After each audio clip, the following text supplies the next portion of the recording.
Setup position dulu, Groza di tangan, langsung melihat Ada best of six series, langsung aja kita mulai untuk ronde pertama kita dari Free Fire Master League season kedua, matchday ke-9. It's coming right at you.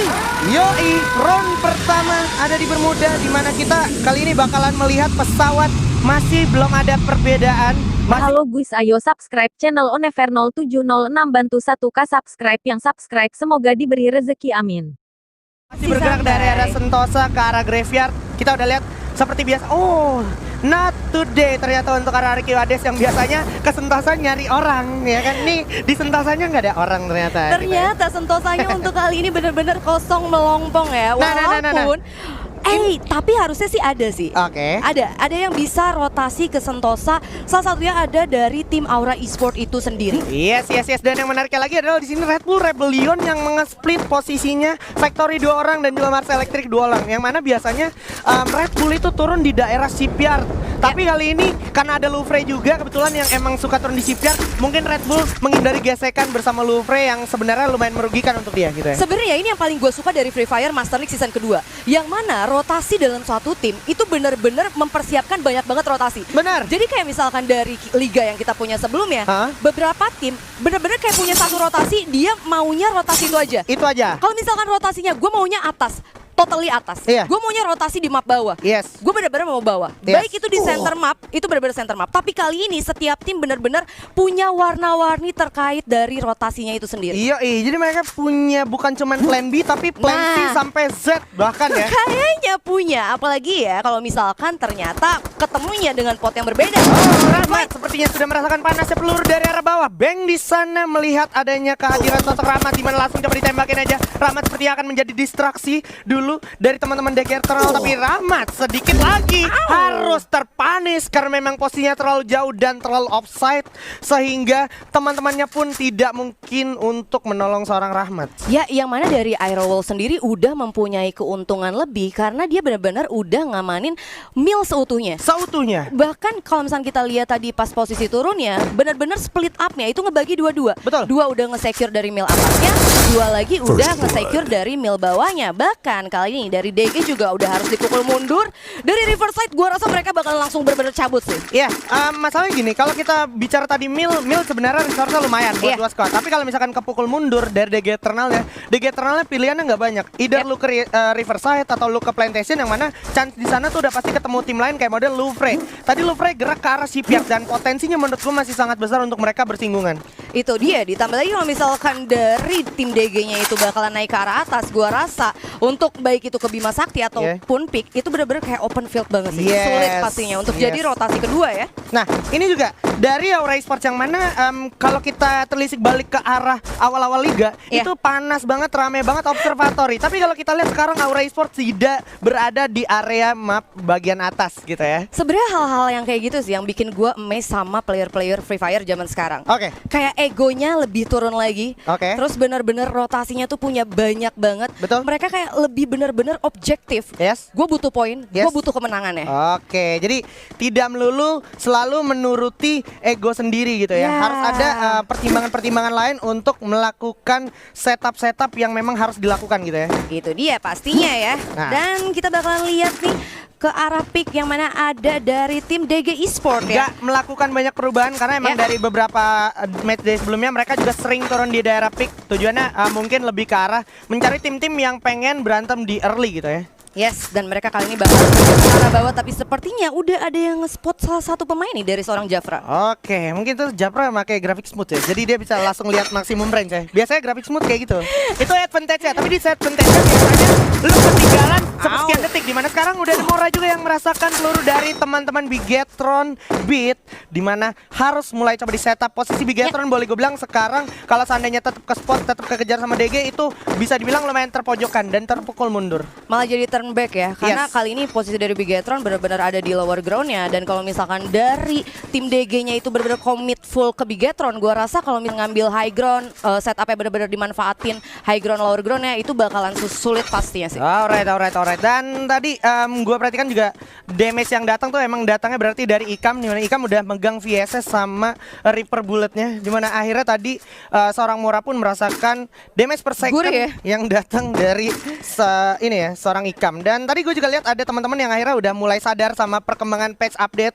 Ada patch baru kehadiran Mr. Wager ya kan, yang sangat swag gitu kan, bisa memberikan telur-telur ajaib. Telur-telur ajaib 100 detik. Itu sebenarnya kayak ngebuat lebih defensif juga nggak sih?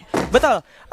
Akhirnya dengan kehadirannya Mr. Wager menurut gue jadi advantage banget untuk lu ya udah stay along aja ngedefend. Paling nggak lu ambil objektifnya di satu tempat.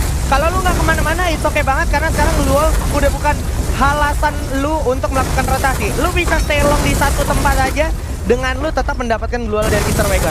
Berarti kalau misalkan dari lu sendiri lebih ke arah early game-nya atau mid game untuk defense dari Mr. Wager itu sendiri? Sebenarnya kalau untuk defense memaksimalkan potensial Mr. Wager menurut gue di early game. Karena di mid game itu chance lu untuk ketemu tim lain besar banget. Karena lu semuanya pasti berotasi, semuanya pasti jalan ke petnya masing-masing gitu. Yang mana pasti chance untuk bergesekan tuh sangat besar gitu. Jadi di awal-awal zona 1, zona 2 menurut gue lu bisa maksimalin potensi dari si Mr. Wager itu sendiri. Ya, dan kali ini nih kayaknya udah balik ya. Kayak mirip Master League season pertama.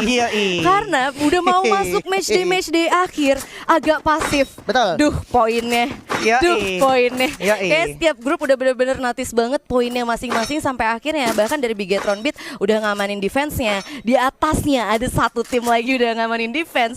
Masih juga bahkan di wilayah pick bawahnya udah ngamanin juga satu. Lu lihat ini zonanya baru mau jalan zona 1, tapi MGOT udah punya 6 duel, dimana langsung dapat dipasang, dimana ada ID juga yang harus jatuh. Terpanis setia, soal sedikit kelapa. Ada yang dia bakal dapat panis pada sedikit lagi, bakal dipamin terus. Hujan seluruh data, nice one. Ada satu robo di sana yang akhirnya menambah tebal efektivitas dari duel itu sendiri. Masih preparing dulu, spray down. Ada UAV juga bakal coba datang memberikan posisi informasi terhadap kedua tim yang sedang berada di sana. Ya, M14 kali ini bener-bener 3 M14 sekaligus dari para pemain Island of God.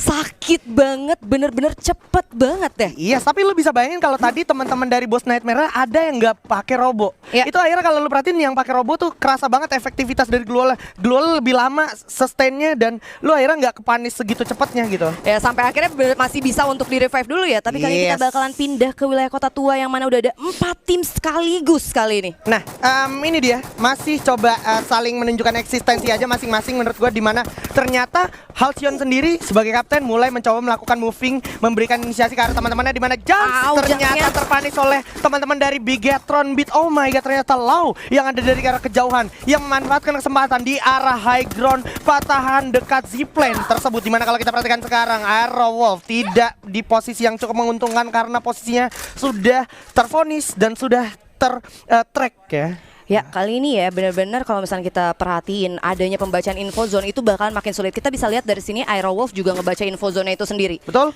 Ngebuat itu benar-benar banyak banget, numpuk banget tim-tim yang bakalan ada di next circle. Dan kayak yang udah gue bilang, sampai kali ini Aerowolf gue rasa nggak akan bisa kemana-mana karena udah ada Bigetron, DG, bahkan Onyx yang kali ini bakal matahin rotasi dari tim Aerowolf itu sendiri. Yes, di sini udah ada 14, terus ada SKS juga dari teman-teman Onyx. Iya, bahkan ada Scar juga dari Zixia untuk jagain area belakang kalau misalkan ada force major, tiba-tiba tim lain datang gitu ya. Dan gue sebenarnya pengen mention lagi itu akhirnya karena ada Mr. Wager hadir, akhirnya Robo ternotis lagi. Robo kan kita tahu dengan nambahin ketebalan Gluol ya kan, untuk bikin lebih kuat ya. Lebih kuat, lebih tahan lama juga si Gluolnya itu sendiri. Jadi akhirnya Gluol tidak semudah itu terpanis atau dihabiskan. Kayak misalkan kalau misalkan kita bicara Gluol, lu kalau ngehit Gluol pakai Bareta gitu kan 3 hit ya kan. 3 hit. Tapi kalau lu pakai Robo lu bisa 4 hit, di mana itu menjadi buying time untuk tim yang memang sedang kena pressure gitu ya. Wah, udah porsi lengkap ya. Jadi udah pakai dari Mr. Wager, terus pakai Robo juga.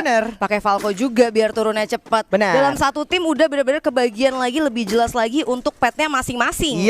Karena kalau kita bicara Falco sendiri untuk sekarang jujur karena ada beberapa visual issue dulu. Sometimes Falco nggak works. Jadi Falco tetap turunnya kayak nggak ada impact-nya gitu. Jadi akhirnya pertimbangan untuk lu pakai Petrobo itu lumayan efektif juga, dan akhirnya selain itu lu bisa pakai maksimalin Wagora di early game.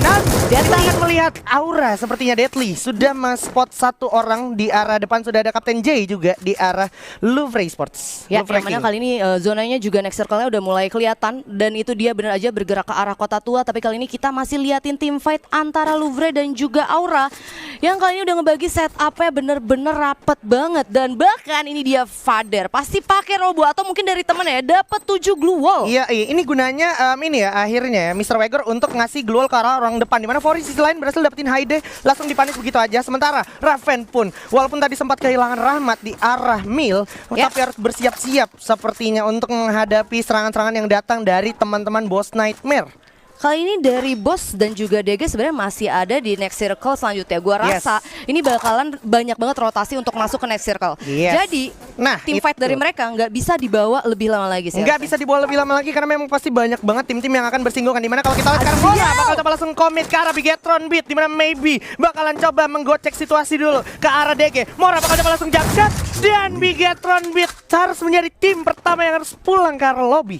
Ya, yang mana kali ini kalau misalnya kita perhatiin posisinya itu sendiri, sebenarnya Bigetron itu tadinya ada dari arah bawah. Harusnya berarti dia bergerak ke arah atas. Either tadi mereka dari Bigetron yang gak natis, mungkin tim yang ada di atas udah pergi. Gua rasa sih kayak lebih tepatnya dari Bigetronnya ke surprise sih. Ke surprise? Ya. Ke surprise ya, karena emang posisinya dari DG sendiri lumayan nggak begitu terlihat gitu ya. Oke. Dan Riza setelah kehilangan Haide tadi bersama dengan DG Eternal, dia harus menarik dirinya dulu dan cenderung melakukan stay position untuk mencari informasi sebanyak-banyaknya. Dan ternyata sudah ada Boss Fear sepertinya yang memberikan satu presence firing ke arah depan, karena memang tadi ada teman-teman dari DG Esports yang sudah masuk ke arah rumah sabun. Sebenarnya gue suka banget sih posisi setup defensif yang dimiliki sama tim Boss Nightmare. Walaupun kali ini bisa bahaya banget kalau sampai benar-benar harus keculik ya. Yap. Akhirnya kalau udah kayak gini, lagi-lagi harus notice, lu main defensif nggak bakalan harus worry bakalan diras orang. Ya, nih lagi-lagi gue harus mention karena ini adalah efektivitas dari Mr. Wager itu sendiri. Dan sometimes lu ketika terlalu lama melakukan rotasi, lu akhirnya nggak punya spending time buat menggunakan Mr. Wager gitu ya, untuk delay. Biasa tuh kalau misalnya lo perhatiin selalu ditaruh di pojok-pojok rumah. Benar. Dapat. Apa tuh? Udah mulai banyak banget ya. Udah kayak popcorn. Dan dia langsung diambil-ambilin. Ampun, ada 9 bola. Coba, can you imagine ya kan? Aja ada 9. Gila, Abu sebagai orang depan dari EVOS Esports yang bersiap coba mengamankan satu komponen untuk sementara waktu sambil mencoba memparkir vehicle dengan benar, ya kan? Dan ini dia, kita ada di circle kedua mau masuk circle ketiga, 11 tim, 41 pemain, bener-bener masih padat banget. Bahkan di wilayah Sentosa ada 3 tim. Waduh, ini zona-zona ini sih, zona-zona FFI sih kalau gue lihat ya. Karena di sini kebetulan banget teman-teman dari Island of God juga udah mengamankan area high ground yang cukup ngepanis teman-teman dari Indonesia. Dan kalau kita lihat sekarang, zonanya juga cukup berpihak. Tapi di sisi lain, Amex seperti merasakan damage per second dari VSS. Langsung dirasakan juga oleh Gans, di mana akhirnya posisi yang tidak menguntungkan pun dirasakan oleh kedua tim ini, yaitu Aura Esports dan juga Louvre King. Di depan sudah ada Kids dengan MP40-nya sambil menunggu punishment yang datang. Udah ada satu frag grenade, di atas juga udah ada Father yang siap menghabisi teman-teman dari Aura, yaitu Deadly itu sendiri. Udah terpisah cukup jauh Deadly bersama kawan-kawannya, di mana masih ada Venom yang dapetin gun di belakang, langsung coba dipanis saja. Oh, nice one, nice kompon dari Venom mencoba memanfaatkan maksimumnya, tapi nggak bisa karena harus terpanis juga. Masih ada teman-teman dari Aura yang mencoba membalikan keadaan. Ada Deadly yang masih kecepiti balik luarnya, coba ditembakin, strafing dulu, bagus banget, smooth banget, halus banget dari Gitsnya. Tapi Gitsnya masih punya glue juga. Di sisi lain Sam 13 mempanis seorang Bang, terkena dan dia di sana. Di arah atas sudah ada RRQ datang. Kelamaan, it's time to RRQ Hades join the fight. Bakal coba langsung di jump shot begitu aja oleh Chansu dengan double barrelnya. Sam 13 pun berhasil menaklukkan korban lagi. Udah ada Chansu, lagi-lagi berhasil mendapatkan Gits. Di sana akhirnya advantage berhasil diamankan oleh RRQ Hades. Kali ini posisinya udah nggak nguntungin untuk Aura Esports, tapi bakal turun dulu. Kapten kita, kapten terkuat kita, masih ada Gluol untuk secure positionnya. Tapi mereka nggak boleh kelamaan di sini karena zona sudah mulai berjalan lagi. Ya, yang mana kali ini kita bakal langsung pindah ke arah Pochinok. Ada EVOS Esport yang seperti yang nge-spot peperangan yang terjadi antara tim Aerowolf yang tadi baru aja ngedapetin satu tim sekaligus. Di sisi lain, Riza udah mendapatkan knockdown atas Jafra. Oke, Riza dengan SPD-nya berhasil mempanis satu orang, di mana Sam13 pun akhirnya memanfaatkan kesempatan untuk mendapatkan poin keuntungan sebanyak-banyaknya. Sam13 bersama kawan-kawan dari EVOS Esport sudah melihat kesempatan adanya para player yang knockdown di arah depan. Riza pun berhasil dapetin Mora, langsung dihabisin begitu aja. Azriel dan juga M-God berada di waktu yang bersamaan dan cukup berdekatan, saling bersinggungan. EVOS-nya mencoba masuk. datang. EVOS Esport coba join the fight, di mana Aero Pro Team harus posisi 11. Bakal coba dimajuin. Ada pemain dari bot, ada DG juga. Low breaking tapi harus tumbang dulu. Ada Jafra dengan pelontarnya. Berhasil melakukan satu korban. M-God ya udah tumbang. Riza di third partyin sama EVOS. Hal yang tidak mengenakan datang di sini untuk teman-teman dari Boss Nightmare dan DG Esports ini nggak bisa bernafas cukup aman karena memang sudah ada teman-teman dari EVOS Esport, walaupun DG sudah mengkoleksi 6 poin kill. Ya, mana kita lihat juga ada Amek yang udah harus tereliminasi. Banyak banget. Aura Esport puas di peringkat ke-7. DG kali ini bakal langsung berhadapan bersama para player dari EVOS yang masih 4 orang. Oke, kapten kita Legalot Renang Gaming ya kan, Smurf Gaming masih coba bergerak ke arah bawah kolom jembatan. Di mana Lau? Apakah Lau tidak menotis eksistensi restoran Legalot?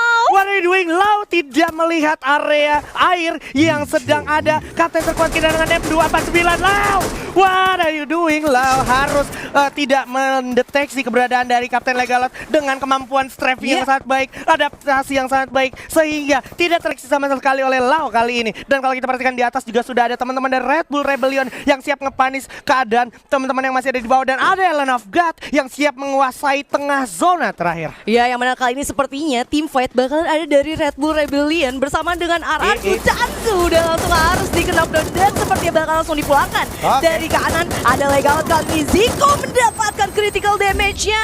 Oke, ada satu hadiah datang dari arah Ellen of God dengan frag grenade yang sangat bagus dari Rule dan juga Lord. MP40 di tangan, berhasil dapetin Zay di sana, bakal coba ditembak terus, panis terus. Island of God sudah mengkoleksi 3 poin kill. Lagi-lagi memberikan hadiah yaitu frag grenade ke arah bawah. Teman-teman yang gak bisa masuk ke dalam zona bakal coba diajar oleh Lord, bakal coba dihabisin. Kelvin jatuh, masih di Mr. Home. Harapan terakhir dari Red Bull Rebellion, dan Red Bull Rebellion harus kuat seperti 4. Begitu saja masuk top 3 kali ini. Island of God depan udah ada EVOS. Ini panas banget perang antara Island of God lawan EVOS Esport di depan. Setup position dulu, Groza di tangan, langsung melihat Rule, langsung pecah kepala Rule. Abu baik sekali kali ini dengan 7 gol yang dia punya, mencoba mengepanis para pemain dari Island of God. Masih ada Kit SR, ada Bion juga di arah samping, tapi Bion sepertinya tidak cukup beruntung karena ada Sam13 dengan baretanya. Langsung coba dibalisin, dihabisin begitu aja.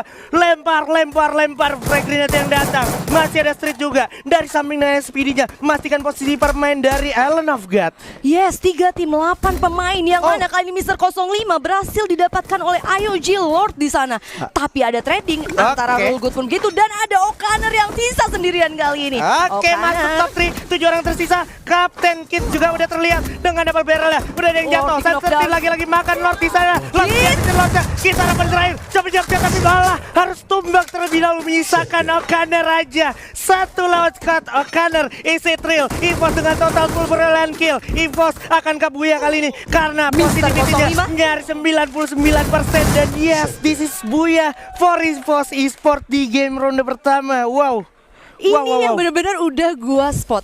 Sepertinya memang EVOS Esport sendiri itu lagi panas-panasnya. Yang bikin gue heran adalah sebenarnya poin yang dimiliki sama EVOS di grupnya itu udah benar-benar tinggi banget. Tapi dia kayak nggak mau sama sekali menurunkan tempo permainan yang dimilikinya. Kita bisa lihat benar-benar Sam13 ngebawa timnya dari rotasi yang luar biasa bagus, bisa gue bilang. Karena dia punya timing, dia bakal nahan dulu di arah rumah L sampai akhirnya dia naik ke atas. Dia tahu sebenarnya zonanya di mana, tapi dia tahu kalau misalkan Buya aja nggak cukup. Dia butuh poin killnya sampai akhirnya dia naik ke arah Pochinok. Dia nge-spot DG di sana lagi tim fight. Ada Boss Nightmare lagi tim fight juga. Ada Aerowolf juga lagi tim fight juga. Dan benar-benar apik banget penyelesaian dari tim EVOS Esport serta timingnya. Sebenarnya dia bisa bergerak itu ke arah Red Bull Rebellion. Tapi dia nggak milih gerak lewat situ. Dia malah milih untuk lewat sebelah kanan, yang mana karena dia tahu di sana dia benar-benar bisa free hit ke arah tim dari Island of God. Gokil.